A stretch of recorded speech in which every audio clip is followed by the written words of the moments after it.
Nakatagdang mag-caucus ngayong araw ang Senado para pag-usapan ang kanilang pakikipagdialogo sa Chinese Embassy, pati ang ilang buwan ng pag-absent ni Senador Bato de la Rosa.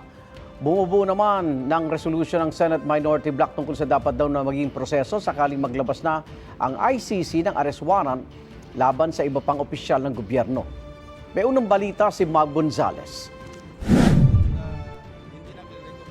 Pipirma raw si Senate President Pro Tempore Ping Lacson sa resolusyon ng Minority Bloc na nagsasabing kapag may inilabas na warrant of arrest ang International Criminal Court o ICC, dapat dumaan muna ito sa local court. I promised Senator Bongo nung pinresent sa akin yung draft resolution, sabi ko, pipirma ko kasi yan din ang aking position. Kasi nga, at the proper time, kapag may cause of action, ang Korte Suprema lamang ang pwede mag-decide. Dagdag ni Lacson, ayon sa Article 3, Section 2 ng Konstitusyon, dapat dumaan sa local judge ang isang search warrant o warrant of arrest bago maipatupad. Out of respect sa ating local courts, dapat man lang maglabas ng corresponding order para i-implement, hindi mag-issue ng warrant of arrest, para mag-implement yung ating local law enforcement agencies. Pagkakaroon din ng caucus lahat ng senador para pag-usapan ang ilang issue, kabilang ang matagal ng pagiging absent ni Senador Bato de la Rosa. Sa ngayon daw kasi, walang nakalagay sa Senate rules kung paano ito tutugunan. Ang meron lang kami, pagka I think 30 absences sa committee hearings, nawawala yung membership. Pero wala kami doon sa plenaryo kung ano mangyayari kung sakaling tuloy-tuloy yung pag-absent ng isang miyembro ng isang senador.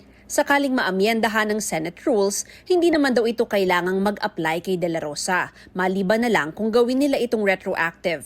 Sa ngayon, wala ring ethics complaint laban kay De La Rosa. Wala naman dahilan para hindi sumweldo kasi hindi naman siya nadidismiss.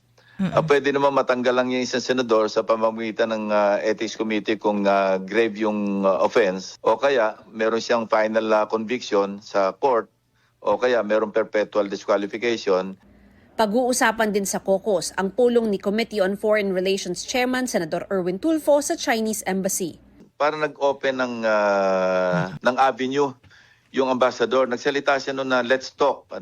So hindi sarado yung kanilang pag-iisip tungkol dito. Maybe we should take that opportunity, grab the opportunity na mag-initiate na rin tayo ng dialogue.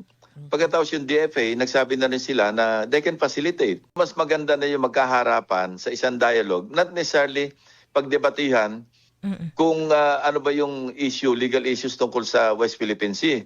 Giit ni Lacson, hindi porket makikipag-usap tayo ay isinusuko na natin ang West Philippine Sea. Wala tayong sinusuko at hindi tayo umulyuko. Gusto lang natin maiwasan na yung maanghang na palitan ng salita through social media.